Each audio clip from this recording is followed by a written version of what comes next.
Hello, this is Soundout here, back in another Transformers review. Today we're taking a look at the fan favorite Transformers Generations Waspinator. Now, right now you're reviewing the current standard version of this video review on YouTube, but if you'd like to see an enhanced version, follow the link below to HeroTaka.com where you can see this review with a little bit more flair. Anyways, on with the review.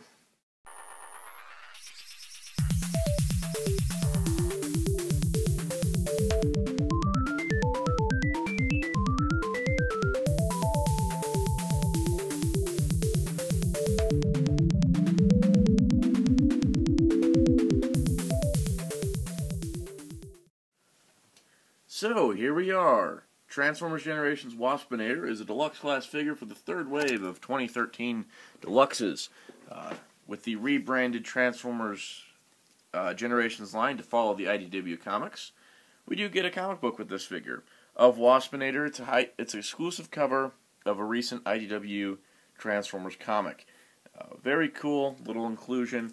I won't be showing you the interior. Either you buy this figure to read the comic or get the comic individually. I would recommend supporting IDW Comics and the great work that they do. Now, without further ado, let's begin in Wasp Mode. So we begin in Wasp Mode mostly because out of the two modes, this is the least interesting for me, and I like the Robot Mode more. But Waspinator, of course, is a wasp. This is a very nice representation of the show model. Overall, not perfect because they kind of bent physics a little bit in Beast Wars, let's be honest. But you do see the bug head, you see all 6 legs, you see the wings up here, and down to the stinger on the tail, which is more prominent here than it is on the original Waspinator. As you can see here, there's a little trigger that when you pull it, his wings flap the wrong direction. This is a wasp, his wings move this way, which they still do, and they're on ball joints. But for this wing flapping gimmick, it's fun, addictive, but I think the Animate Waspinator's wing gimmick was a little bit more interesting because the wings went this way, which is how they should go. But that being said, you can't lock the wings in this position, unfortunately. That's really my only complaint with this Wasp Mode. The legs aren't too articulated, but you can move 2 legs like that, and these legs are on ball joints, so there is some range of movement. But overall, it is a folded up robot into a Wasp Mode. Now, that being said, I think it is better than the original Waspinator. This is the 10th anniversary repaint of the original Waspinator, but mold-wise, looking at it, this one is very large. There's even more. The arms are always going to be obvious on a Waspinator, just based on his design. While they're on the side here, they're below here. This is a much brighter shade of green than the 10th anniversary version of Waspinator. And the back legs are no longer his robot legs, as you can see here. Also, the stinger is less defined on the original, while it is more defined overall. So my only real complaint with this Waspinator is that the wings will always be back like that, while you could have them splayed out in the original. But that being said, overall, proportionally, this looks more like a wasp than the original does. Now, without further ado, let's take a look at Robot Mode. So here we are in Robot Mode. The transformation for this guy is very simple and intuitive, so I don't feel like I need to show it here in the video.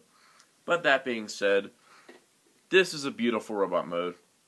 In fact, there's really no complaints I can have with it. It replicates the show almost perfectly, with the only minor things being these legs don't retract, and these legs don't retract. But honestly, if mass shifting is the only issue I have with the Transformer toy, then this is a good Transformer. He converts throughout mode very nicely. As you can see, everything is in place. And comparing it to the show model, there's really no detail left out. The proportions are correct. Everything's modeled amazingly on this figure. The transformation even provides the split head to replicate the little chest piece that separated the wasp head on the original, but there is no mutant head on here, and that's not a bad thing. The head sculpt is where everything makes it perfect. The only complaint I had with the original Waspinator was his head sculpt, because it did not look like he did in the show. and they fixed that perfectly. While the original Waspinator is a great toy for 1995, this is a fantastic Transformer overall. Now that being said, here is the original Waspinator in robot mode. As you can see, the legs are all over the place from Wasp Mode. They're just sticking out everywhere. Well, these are more streamlined. You do have the addition of these back legs because these were his legs in Beast Mode. But as you can see, the chest is more compact than it was over here. And there is no alternate head on the new one to have a whole gimmick that takes up most of the chest. So this will be all you'll be seeing of this style head for Waspinator. Which would have been interesting if they did that with the show. But yeah, overall you can tell this is a more streamlined, more show-accurate version of Waspinator. And that is a good thing.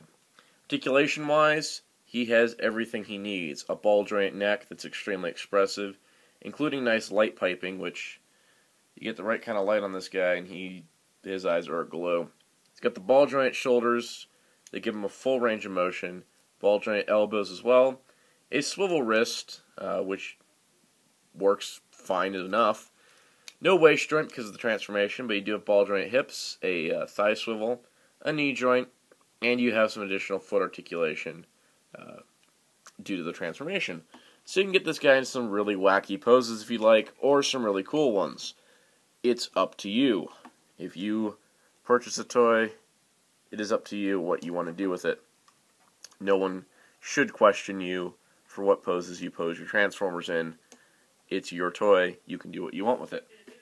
Now that being said, he does come with one weapon, which is his stinger piece that becomes a gun. And it looks very, very nice.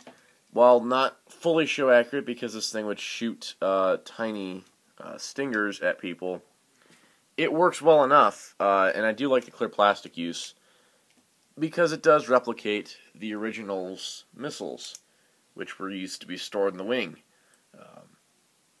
And they looked kind of weird, I always thought, and I could never really get them to fit in here very well because they look, yeah. So you do have the same gun design, but this time it is well done. Overall, this is a fantastic Transformer, and probably one of the best of 2013, if I do say so myself. Having a show-accurate transformable Waspinator is a great thing, and my only complaints is that the yellow and black paint's a little sloppy, but only real noticeable in Beast Mode, and not even noticeable on this camera. But other than that, I wish the legs contracted somehow, but considering this is a $15 Transformer and not a $90 masterpiece, it's still a really good toy. Other than that, my only minor complaints are the legs and the wings not flapping in the right direction. But if that's the only two issues I have with a Transformer, then this is a good Transformer. Highly recommended. He's just starting to hit stores, so if you haven't spotted him in your local area yet, he'll probably be along soon. He's shipping in a wave with Goldfire, Dreadwing, and Skids, so keep a lookout. Waspinator will probably be hitting your area soon after the Christmas restocks. Anyways, be sure to check out HeroTaku.com for all your latest Transformers news and more, and for an enhanced version of this review if you haven't done so already. And Tony Soundout saying, goodbye.